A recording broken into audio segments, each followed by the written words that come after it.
What are you eating, babe? They want to look. They want to talk banana. Let me scoot over, make some room for my husband. Look at what he eating, y'all.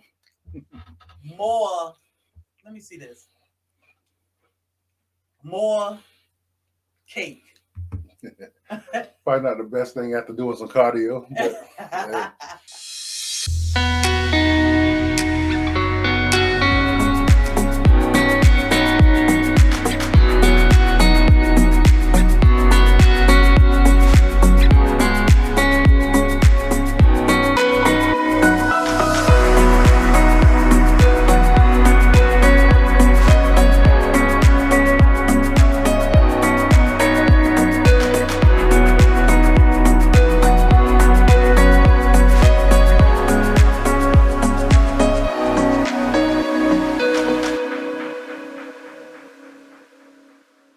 Yes.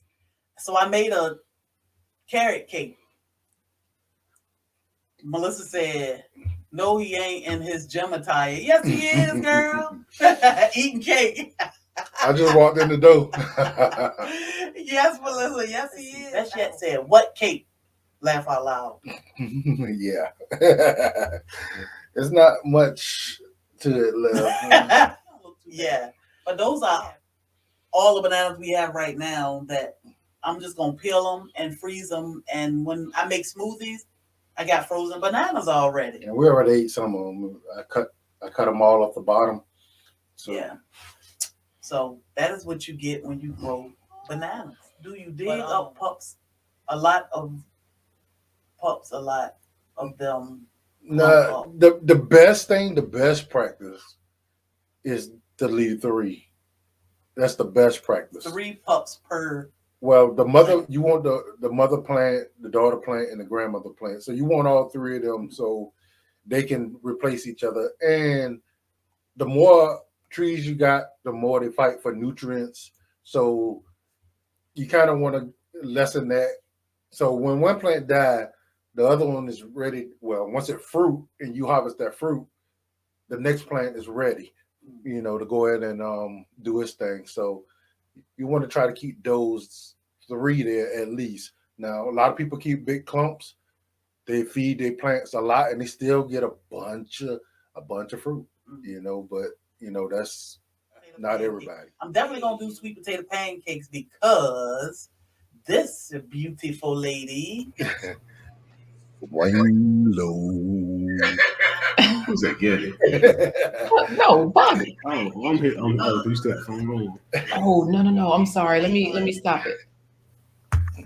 I was messing up the audio. My apologies, guys. How y'all doing? All right. Doing great. Swing low, click. Click. You gotta add the click now. Add the click. That's the sound. Swing low, click. Brooklyn has this thing where she'll bend down to fix her shoe, and she'll not tell me. She won't tell me what she's doing. So I thought she was bending down to fix her shoe, but she was sliding down the hill, disappearing.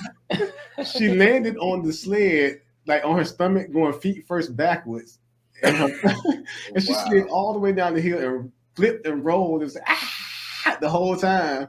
You know how the girls, we always scream through our situation, so nobody even knows what's going on. They just hear. So meanwhile, Corey just there by himself. Oh no, Danny is on top of the hill with another dad, and we both up there cracking up laughing. Y'all know, because look, y'all know Corey can't see, but he's crazy and he can figure stuff out. So, and he's still a typical man, just laughing first. Like, wait, the girl could be rolling down there dying, and he just up there laughing with the other guy. Well, if you land at the bottom of the hill yelling, "It's not funny, Daddy! It's not funny!" I said, "You all right? Get up, come on." Y'all see Bobby flexing on the folks, right? Yeah, I ain't got that. My little titties jumping. My turn. You know what? You know I do that. That's like a tick. I just do it all the time. I don't even think about it. So guys, here's a clean warm-up story. It's a growth story because it's out there in the jungle. There's lots of growth out there. There's banana in there. Oh, Oh, and there's bananas in there. Y'all know Black Tropical is known for bananas. So keep in mind that when we tell, Corey typically tells, I'm the wingman, so I visually tell, he verbally tells, okay? So this is ADA compliant. I'm sort of like sign language, but I don't know sign language. Here we go. Way down in the jungle deep, the big bad lion stepped on the signifying monkey's feet. The monkey said, "Lion, can't you see? You just stepped on my real bad feet. I'm sitting here ever since the day I was born, and here you come stepping all over my corns." The lion said, "I ain't heard a word you said. If you say 3 more, I'm gonna bite off your head." Now the monkey lived in the jungle in a banana tree, bull jiving with that lion every day of the week. But every day just before the sun would go down, that lion would whoop that little monkey all over the jungle town. One day the monkey got wise and started using his wit. Said, "I'm about to put a stop to this old monkey whipping bit." So he stepped to the lion on the very next day and said, "Oh, Mr. Lion, there's a big bad dude coming your way." Said he talked about your people in a terrible way. He talked about your people till my hair turned gray. He said, "You want no good and your daddy's a pump. And every time he see your grandma, she's stumbling drunk." Now, Mr. Lion, you know that ain't right. So when you run up on this elephant, you need to be ready for the fight. Then the lion got mad and ran through the jungle, knocking down trees, kicking giraffes down to their knees. He ran up on the elephant, talking to the swine, and said, "All right, you big gray sucker, it's going to be your butt or mine." The elephant looked at him out of the corner of his eye and said, "All right, you little teeny pussycat, just go pick on somebody your own size." The lion stepped back and went with his claws to make a cut, but old elephant just sidestepped him and boom, kicked him right in the butt. He picked him up and slammed him into a tree. Nothing but lion manure as far as the eye could see. The lion drug itself back to the jungle, more dead than alive, just to run into that little monkey with some most signifying jive. The monkey said, "Look at you, partner, you don't look so swell." He ripped off your whiskers and dislocated your tail. He said, "I seen it when it slammed you into that tree, because some of that old lion manure got all over me. So I told my wife just before you left, I should have whipped you my own self." And the monkey got real happy and started dancing around. He slipped on a banana peel and fell to the ground. Like a streak of lightning and a ball of white heat, that lion jumped on that monkey with all 4 feet. He kicked him, he whipped him, and broke his neck, left that little monkey in a terrible wreck. Nothing the monkey could say and nothing the monkey could hear, but he knew one thing, that was the end of his signifying career. And that was the monkey's last trick, because with one swipe of the paw, that lion says, "Swing low, click." That was great. How is Rosaline gonna put a word in there? You know what? And see, I wasn't sure Rosaline was still here, but I was thanking her because she would love this. Okay, so Rosaline, we might do your word. We're gonna wait for finding happiness in all you do. Right now, I'm gonna use your word, Rosaline, as a warm-up word while I wait for finding happiness in all you do. So all I'm going to do is focus, because Corey and I have been together 29 years. We've been married 21 years.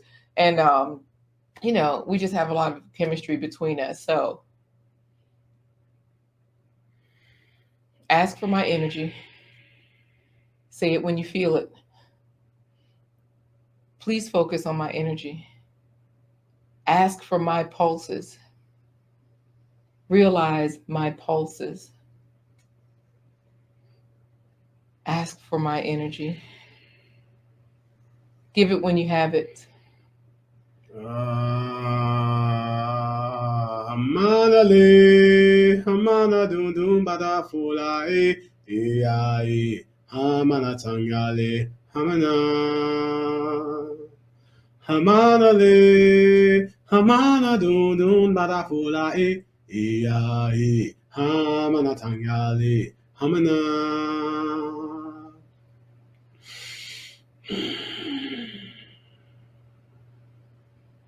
A lot of people that come to this channel are here to not only talk about growing what they're growing in their gardens, but they're talking about growing as a person, growing as their channel, growing their business.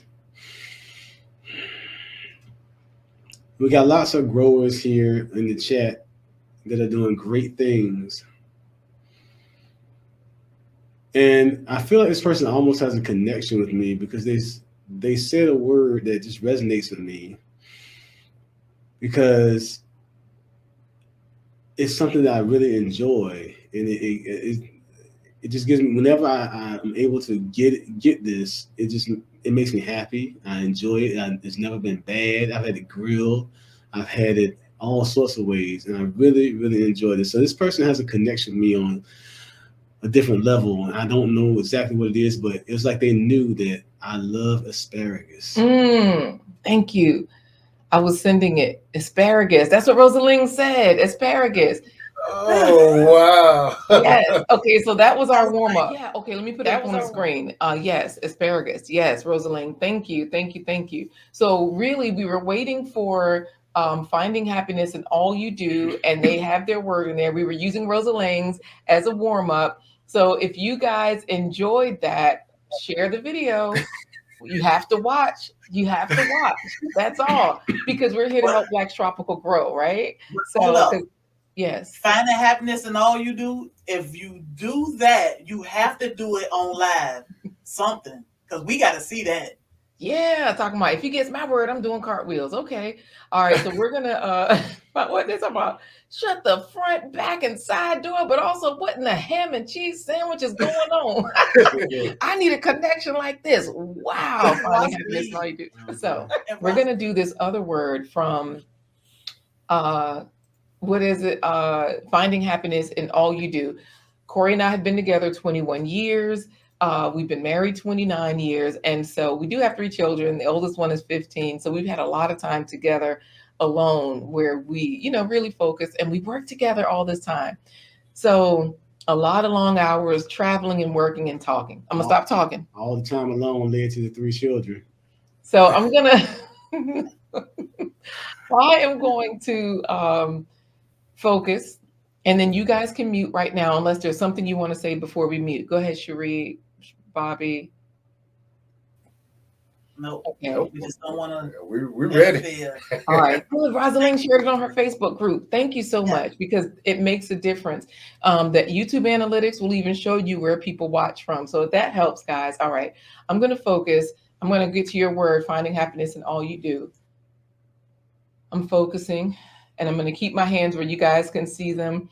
Our mic, you guys, I'll keep my mouth closed once I stop and Corey starts talking, so that you guys know that we're not doing anything. So Bronze, I don't know how to say your name, Jen's Aura, hang out and have fun. All right.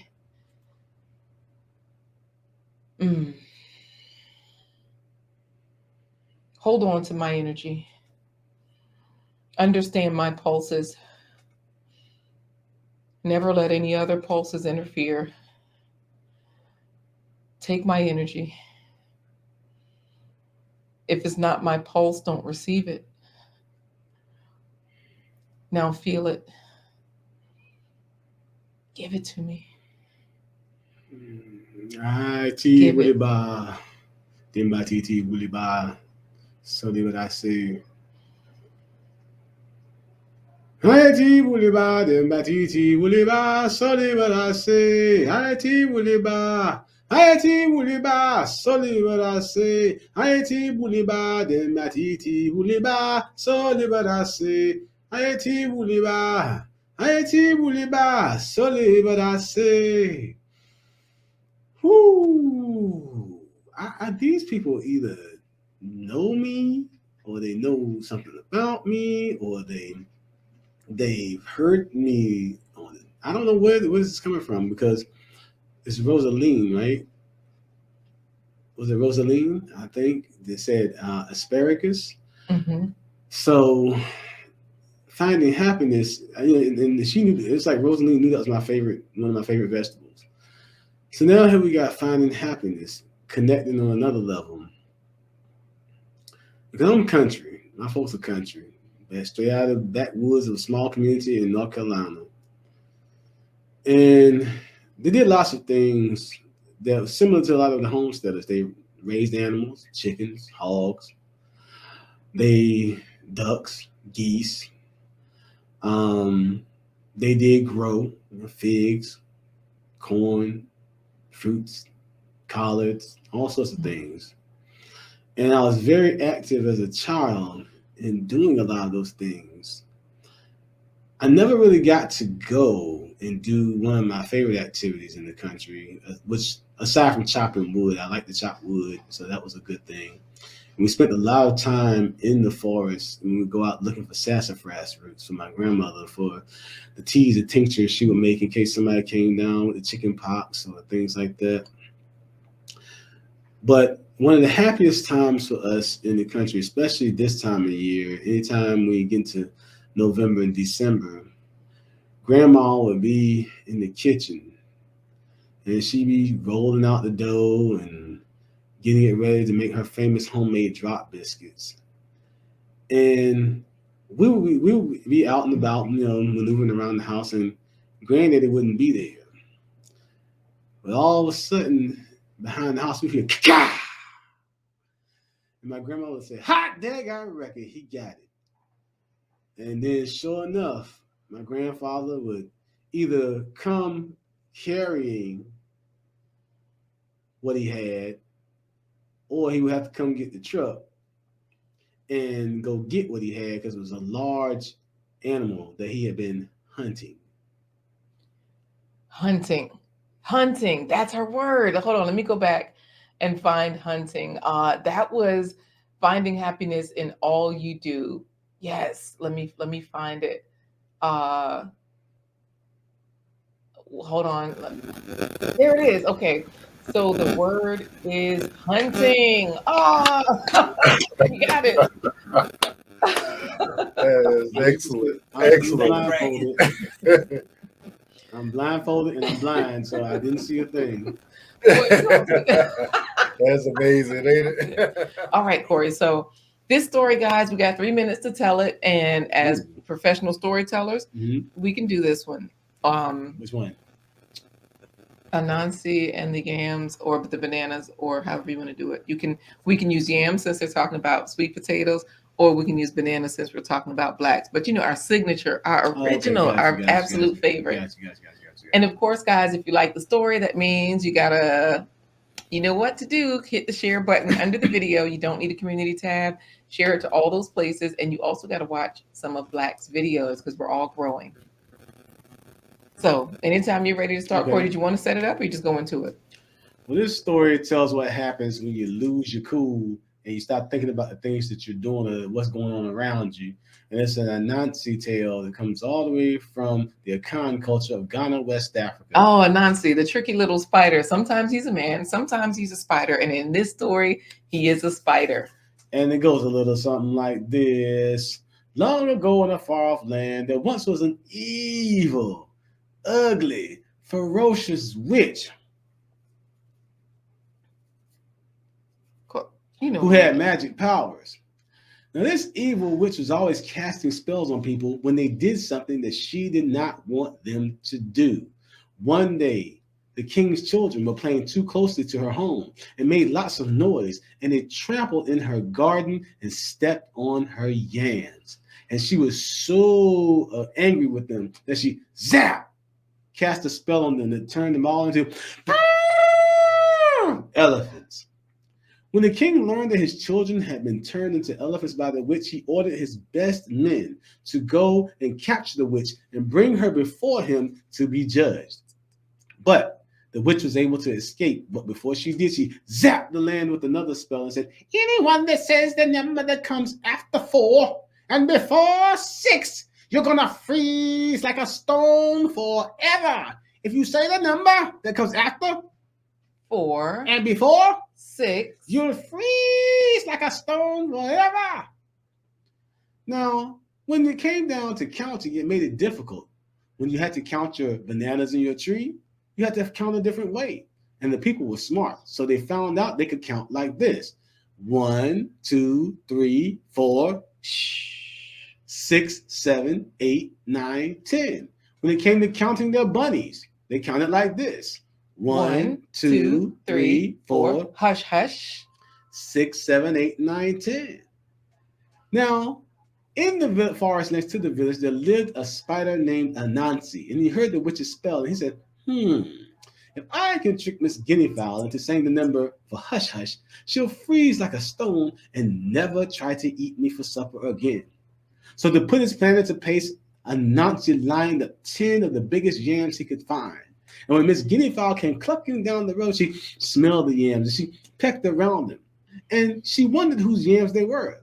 Anansi said, Miss Guinea Fowl, I will let you have the yams if you help me count them, because I only have 8 legs.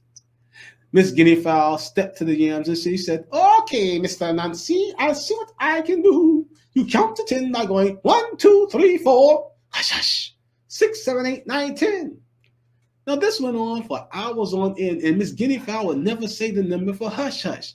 So Anansi got angry. He spun a web and came out of the tree and said, step aside, you crazy bird. I'm going to show you how to count these yams. With only 8 legs, I'm going to do it. You count like 1, 2, 3, 4, 5.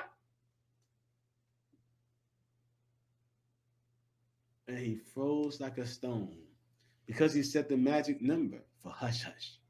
And Miss Guinea Fowl looked down on the ground. She shook her feathers and said, bless this food I'm about to receive. Oh, shame.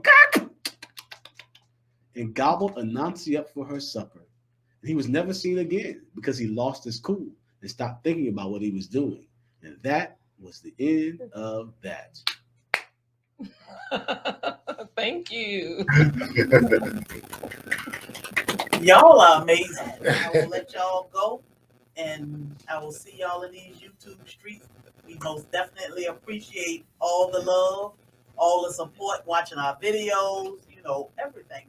Buying our merchandise, sitting here with us, helping them hours rack up. We appreciate all the love. Yes, love the company. Y'all be safe. Stay warm. Can I sign off for you? Sure. Swing low, click.